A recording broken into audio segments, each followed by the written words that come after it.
Welcome to episode 288 of the Cyberlaw Podcast, brought to you by Steptoe & Johnson. Thanks for joining us. We're lawyers talking technology, security, privacy, and government, and the views we express here do not reflect those of our principals, our organization, our clients, our families, our spouses, or our pets. I'm joined today by Maury Schenk, who advises Steptoe on European technology and cybersecurity issues. He's based in our London office. Maury, great to have you. Good to be here from London. All right. Matthew Hyman, Senior Fellow in the National Security Institute, formerly with the National Security Division at DOJ. Matthew, great to have you here. Great to be here, Stuart. Okay. And Klon Kitchen, Senior Fellow for Technology, National Security, and Science Policy at the Heritage Foundation. Klon, good to have you too. Always love it. And I'm Stuart Baker, formerly with NSA and DHS, and the host of today's program. We're going to do This Week in Google, because there's lots of stories about Google, and then we're just going to dig in on a bunch of law. So the Wall Street Journal did a deep dive on the search algorithms that Google uses, and the widespread assumption that they are all just machines churning out the best possible search results, and indicating that, in fact, a lot of them are, I think the nicest word is curated, but they're carefully jiggered, often by hand or partially by hand, that there's quite a bit of human judgment that goes into those algorithms. Klon, what's the takeaway from that article? Yeah, so this was a months-long effort at the Wall Street Journal. They did over 100 interviews with key folks. And they even did some of their own testing with Google's search algorithms. And there's a couple of key takeaways. One, they concluded that the company makes algorithmic changes that benefit larger businesses over smaller ones. That shouldn't be surprising in one sense, in terms of the majority of their revenue is advertising based. But then also they talk about how Google engineers make behind-the-scenes adjustments, tweaks to the algorithm and to the information that's surfaced in searches, and that they do that for a host of different reasons.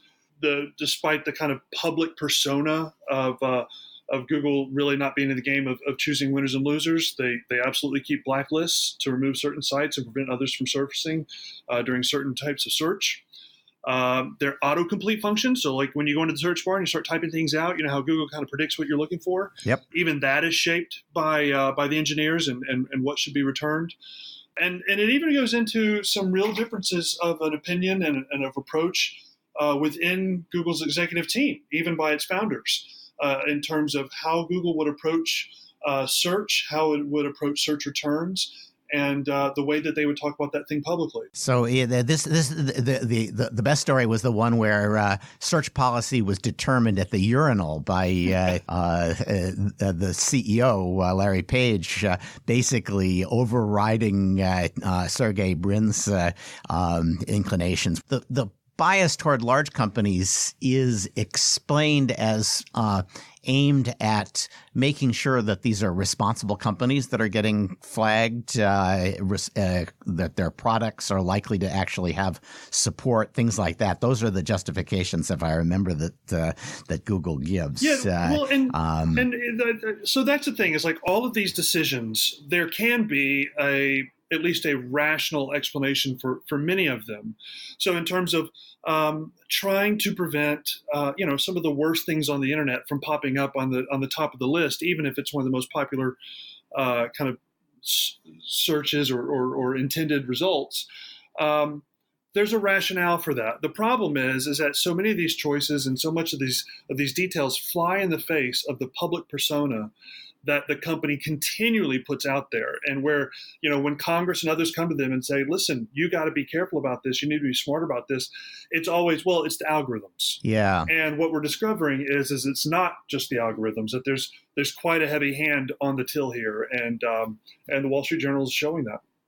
So the autocomplete thing I thought was interesting, because I remember back in 2016 and when the campaign was really going, if you put in Hillary Clinton and you got an autocomplete, they were all completely anodyne things. You didn't get, Hillary Clinton belongs in jail or any of the other things that I'm sure people were typing into their search engines, because somebody had decided this is contested turf and there's a whole bunch of bad stuff being put into our autocomplete, and we should go to plan B, which is only refer to certain kinds of autocomplete results that are anodyne or established. They had a whole set of principles that were facially neutral, but if you only did them for Hillary and you didn't do them for Trump, Trump still belonged in jail and Hillary didn't. And so that's the real worry here is if you trust Google, none of this is a surprise or particularly troubling. But if you think that they have a left-leaning workforce that will work the rules to stay within the letter of the rules, but to juice the content in a particular direction, then this is pretty troubling.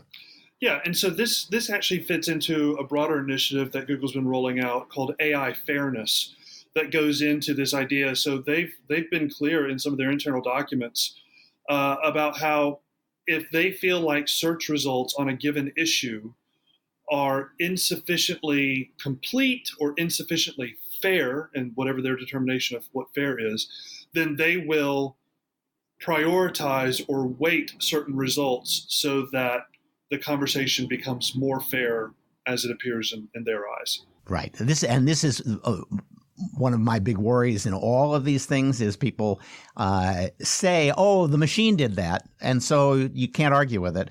But the machine did it only after it had been carefully tweaked to achieve a result that the lefty workforce at Google thinks is fair.